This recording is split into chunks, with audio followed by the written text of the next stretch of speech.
Yo, what's up, Serpa Squad? Tanner here, and I'm back with another terrarium build. I've been planning this for years now, but I didn't want to make it until I had the right materials. The funny thing is, I decided to make it out of scrap and reclaimed materials, so I pretty much already had everything. This will be really involved, so without any further delay, let's get into it. You know just by the title that I'm making a desk. Obviously it will include a built-in terrarium, but to make that happen I'll need a piece of glass. I got a piece of glass from IKEA months ago for this very project. I made a blueprint of the desk's frame and built the entire project based on the dimensions of the glass. I also have an array of boards prepared from scrap materials. There are 4 2x6s treated with various techniques. I cut 45-degree angles on the end, a groove on the edges, and ripped them down to a shorter width on the table saw. There are also 2x4s cut to various lengths, a few of which have 45-degree angles. Strips of 3.5-inch wide common boards were used as well. For the legs I have spindles that were originally part of a partition wall in my kitchen. I have various screws ranging from 2 inches long up to 3 inches long. Anyway, here's how all of the boards fit together. It's probably a little excessive, but it will get the job done. To begin the construction process, I started with the leg holes. The legs will simply slide and lock between these boards. I put the 2x4 on its side and lined up the spindle with the 45-degree angle. The spindle was clamped down and a separator board was put on the opposite side. I pre-drilled the board with a countersink from the inside of the desk. 2.5-inch long screws were used to attach the pieces together. Another 2x4 was placed and clamped on top of these.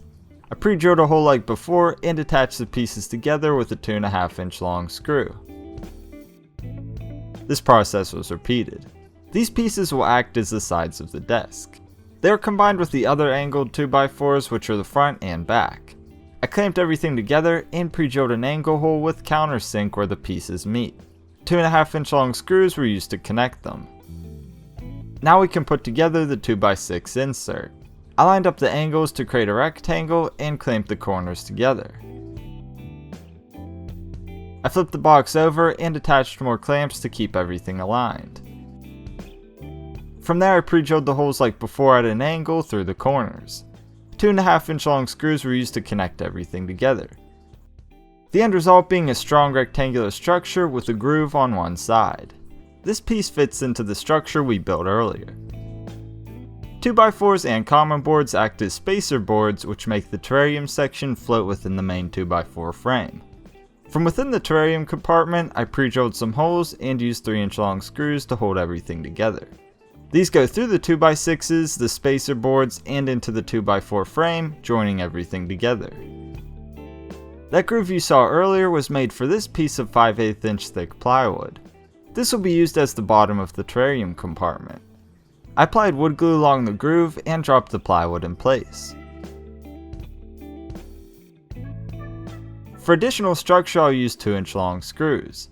Like everything else up to this point, I pre-drilled the holes so the boards don't split and attach the screws.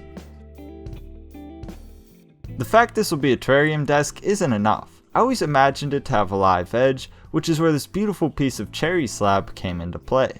As is, it won't work for the project. I put up a guide and cut it down to an appropriate size.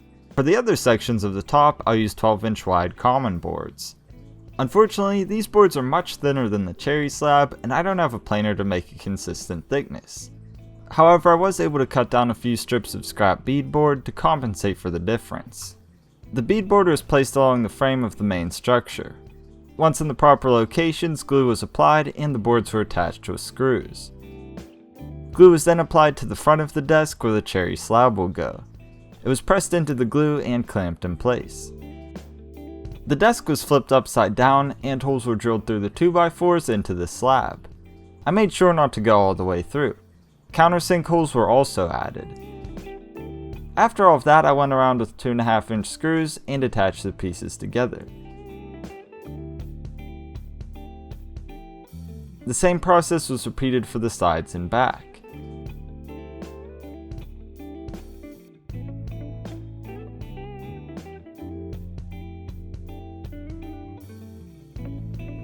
Once all of the pieces were secure, I allowed the glue to dry overnight.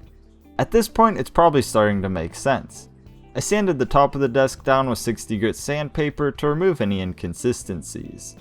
After that, I covered all of the holes and cracks inside the terrarium portion with wood putty. This will make it much easier to waterproof later on. It was left to dry and then sanded down to make an even surface.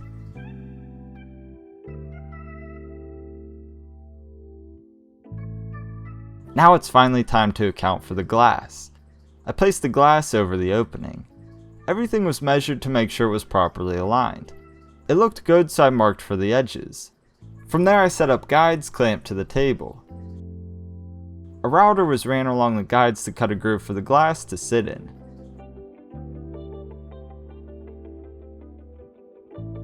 Here's the result. It's looking pretty good and ready to be waterproofed. For that I'm going to use liquid rubber and geotextile fabric. Before applying those, I taped off the desk around the groove made with the router. First I brushed on a thin layer of liquid rubber all throughout the terrarium compartment.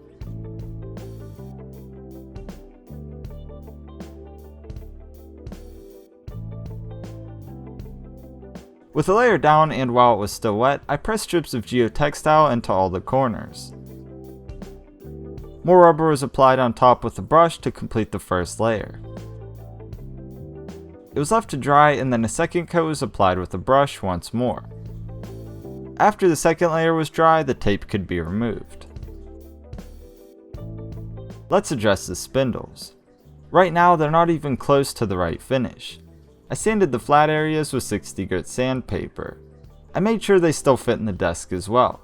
Here you can see how they lock in place without any screws. We'll strengthen them later on though. Anyway, I went on to sand the entire desk. I started with 60 grit to remove inconsistencies and worked up to 220 grit for the smooth finish. The bottom of the desk was taken care of first. I turned it over and repeated the process.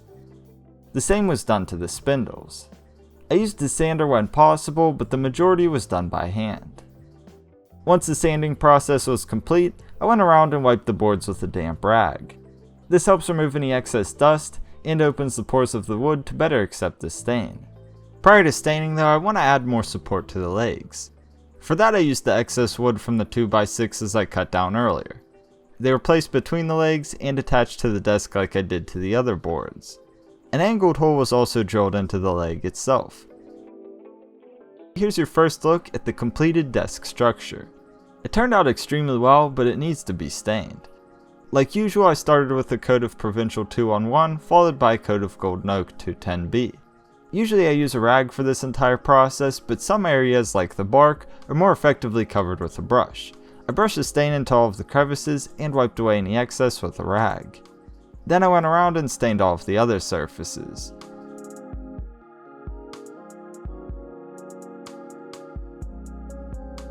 I also used a brush for some of the areas on the legs.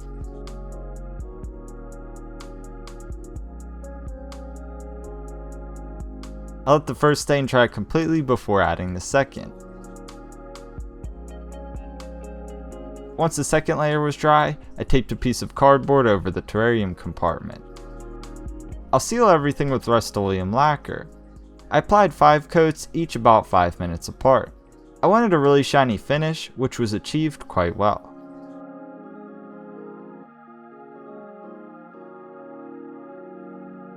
The cardboard was removed to complete the desk.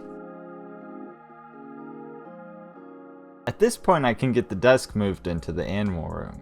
To do that I had to remove the legs and carry the desk on its side. Once in the room I added furniture gliders to the bottom of each leg prior to reattaching them. These will help protect the floors from being scuffed and allow me to easily slide the desk when needed. Prior to setting up the terrarium portion of the desk, I did a water test. Unfortunately, I must not have applied enough liquid rubber and the desk leaked. Luckily, the rubber is free of VOCs and can be applied in the animal room. 3 additional coats were added to make a total of 5. Once it was completely dry, I filled it up again and let it sit for a few hours. It held water perfectly. Now we'll set up the terrarium, starting with the false bottom. For this one I'm using Leca that I've pre-soaked in a bucket of water. A thin layer was added to the bottom of the terrarium. I chose these over other false bottom materials because they absorb water.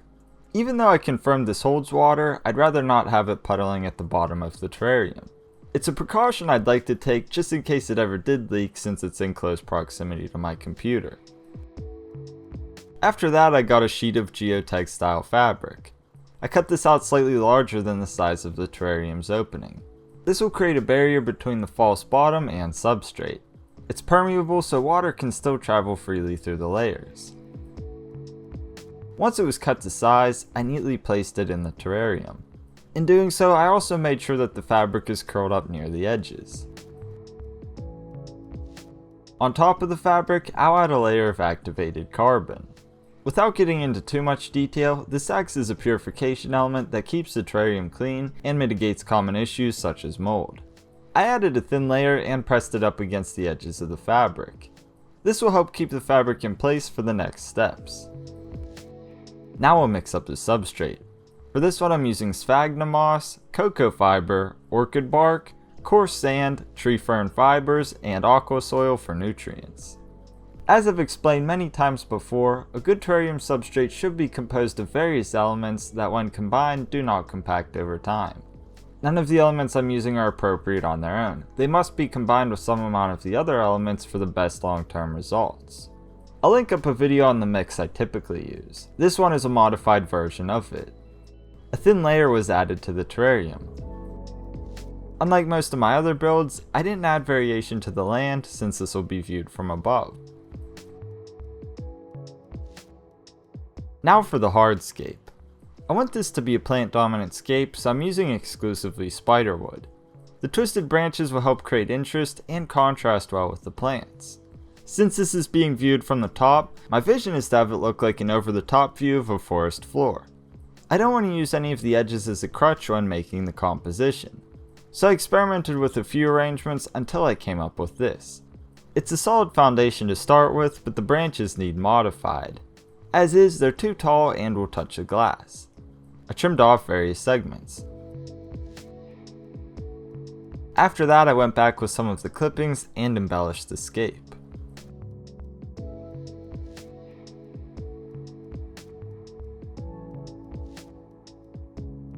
Now that the hardscape is in place, let's bring the terrarium to life with the plants. For this one, I tried to choose plants that don't have demanding light requirements, including tangled thread moss, Cryptanthus nubicola, Cryptanthus aculis jade, rabbit's foot fern, Ficus primula quercifolia, Phytonia albovinus red, Acorus gramineus minimus aureus, Anubias nana petite, and Selaginella kraussiana gold tips. I started by planting patches of moss throughout the setup.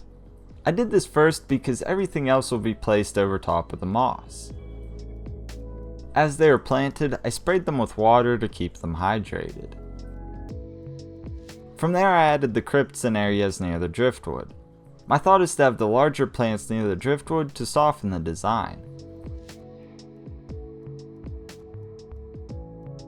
I added the rabbit's foot ferns in the same way. Like usual, these will add a lot of great texture. Next, I planted the Ficus primula in such a way that it follows the contour of the spiderwood.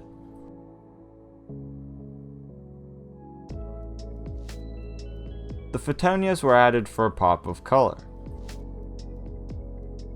Segments of oak leaf creeping fig were then peppered throughout the design for more contrast. The same was done with the Anubias, Selaginella, and Acorus.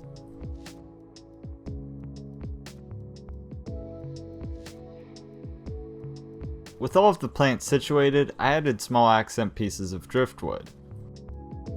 Then I gave everything a quick spray so the plants don't dry out. At this point it was pretty much done. I just had to get my computer set up and everything else in place. I think it looks pretty good. Before adding the final elements, I gave the terrarium a proper spray. No terrarium project is complete without adding Springtails. Like usual, they will help create a natural decomposition cycle and fight against any mold outbreaks, which are especially prevalent when using spiderwood. Last but not least, the terrarium was sealed up with the piece of glass the whole setup was built around.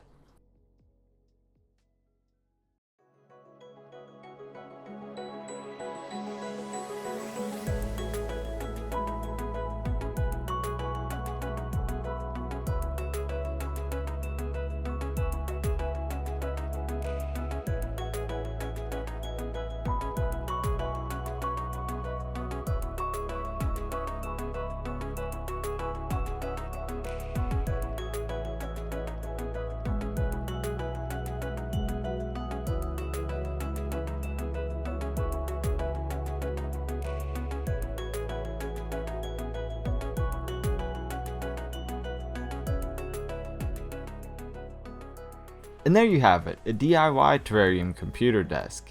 I think it turned out extremely well and is the perfect workstation for a terrarium artist. Since it's something that I spend so much time at, I really wanted to do it right the first time. I'm sure there are things I could have done better, but in my opinion it's a beautiful and functional piece of art.